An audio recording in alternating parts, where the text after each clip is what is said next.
Patrick Kane is one of the biggest players available at this year's trade deadline. And it seems that since he was made available, the New York Rangers have always been the favorite to end up landing him. And with the chemistry that both he and Artemi Panarin had in Chicago, there could be a case to be made that it is a good offensive fit. But to me, there are a few reasons why I think the Rangers should look elsewhere this 2023 NHL trade deadline. So watch till the end for the full breakdown and subscribe if you are new for more hockey content just like this. Now, Patrick Kane at age 34 is in an interesting position. He was still producing really well over the past few years, but this year it kind of got to a stalemate. This year in 44 games, he has 9 goals, 23 assists, 32 points, and even though he's picked it up a little bit, his point production compared to prior years has just been lacking, especially compared to last season where he got 92 points in 78 games.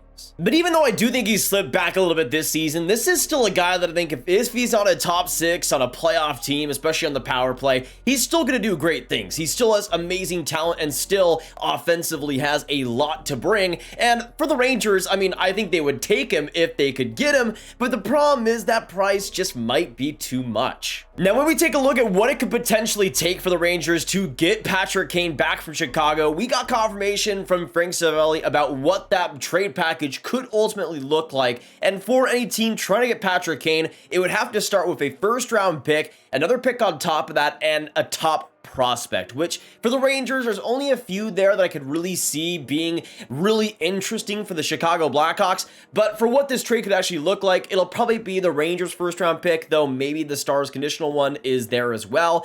On top of things, you might give up a third round pick, but it could even be maybe a 2024 fourth round pick potentially. But to me, the player the Blackhawks would want, the prospect that they would want back, is Brennan Othmann. And to me, unless Othmann is traded, I don't think a Patrick Kane deal gets done. And to me, I think that's the thing keeping it back. But to be honest, I feel like we will eventually see the Rangers cave in and probably make a Patrick Kane trade. You see how competitive the Eastern Conference is, how many elite teams there are there. And to me, I think this is a year for the Rangers that they do not want to mess up. They do not want to waste this season, especially with how well some of these guys have been doing and are still in their primes. And to me, I could see James Dolan, I could see that Rangers management going after a big fish. And as we've seen linked for countless months now, I think Patrick Kane will eventually be the guy. And on top of the price that the Rangers would have to give up and a top prospect like Brennan Othmann, as well as a first rounder and another pick on top of things, I just don't think the Rangers and Patrick Kane are a great fit if the Rangers are going to win a Stanley Cup this year. Again, Patrick Kane, I think the Rangers would take him if they could, but when you look at the roster makeup, I think they already have most of their pure offensive guys. When you look at their top 6 and the players they're rolling out, sure, I think the Rangers are definitely in need of another addition here. Having Jimmy Vesey on the first line isn't ideal whatsoever. But you look at the top 6, you got Artemi Panarin, Mika Zibanejad, Chris Kreider, and Vincent Trocheck. 4 guys that are mostly all offense, especially with Kreider taking a little bit of a defensive step back this year. All these guys are a lot more offensive than they are defensive, especially Artemi Panarin and Mika Zibanejad. And yes, Kane would be nice, and you could have a Artemi Panarin, Zibanejad, and Kane line, but it would be a defensive black hole. And to me, I look at this Rangers team and what they need, and to me, I think they need more defense on the forward group and more physicality too. And as much as Artemi Panarin with Patrick Kane would be absolutely amazing, I still think the overall makeup of this team needs more defense and physicality if they're going to get further into the playoffs, and especially beating teams like Tampa Bay and Boston and are going to go against these stronger teams in the East. To me, if they want to take that next step, although Patrick Kane would be nice, it just doesn't make sense for what the Rangers need. For me, with this Rangers team, I don't even think they need to go after a huge fish like a Patrick Kane. And even though Timo Meier would be excellent and I think a perfect fit, I can also see why the Rangers wouldn't go after him just because of the uncertainty of signing him long-term, even if he is an RFA and the cost that would be involved there. But to me, one player that just makes a ton of sense, and one player that if they want to have some flexibility, maybe putting Trocheck on the wing, I think would make a ton of sense for the center situation, and that is Ryan O'Reilly. And even though this year I think he's definitely taken a little bit of a step back, in some ways there is still a lot of promise there, and he was just 1 year removed from a pretty solid 58-point season with St. Louis And to me, with Ryan O'Reilly, he would cost probably a lot less than Patrick Kane, and to me, I think would fit the Rangers mold a lot better, at least with what they need. Of course, he was a big part, and of course, a Conn Smythe winner in 2019 with that Blues Cup winning team, and to me, would bring a lot of experience, a lot of captainness to the Rangers that they could definitely use as well. And you could put Trocheck on the wing, you can even put Ryan O'Reilly on the wing if you really want to, but it would give you some more flexibility face-off wise,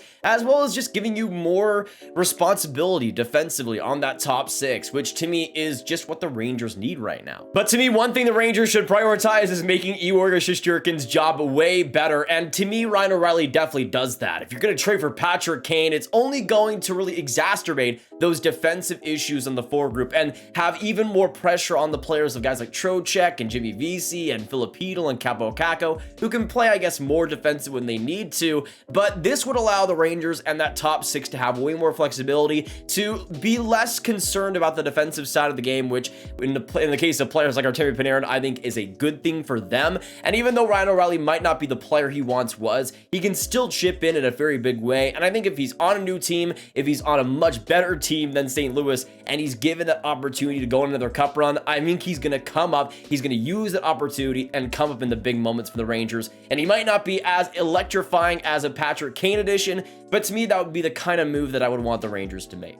And heck, if the Rangers don't have much of a problem with bringing a player in with term, I think Connor Garland would be a really interesting addition, of course, to the Vancouver Canucks, and his finishing has kind of evaporated a little bit over the past year, but to me, his defensive game has taken huge strides, and he's been one of the best defensive Canucks on the entire roster, which I know isn't saying too much this season, but still, he's taken some big strides, and I think as a second line right wing would be absolutely perfect to what the Rangers need. Now, they're probably not going to do it because he's 5'8", but to me, that would be the type of deal that if they're fine with bringing in term, would be pretty excellent.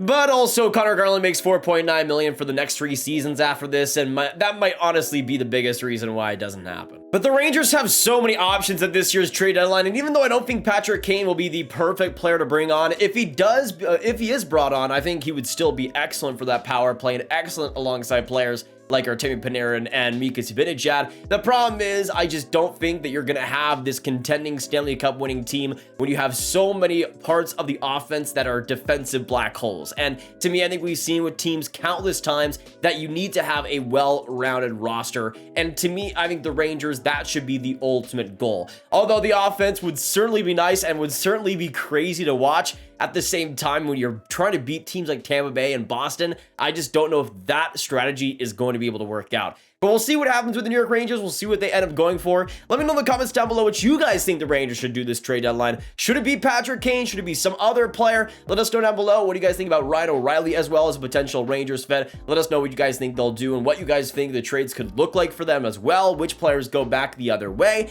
Of course, hit that like button, hit that subscribe button, hit that notification bell, and of course, share the video with all the hockey and Rangers fans you guys know online. And I will see you in the next video or stream. Have a great one, and goodbye.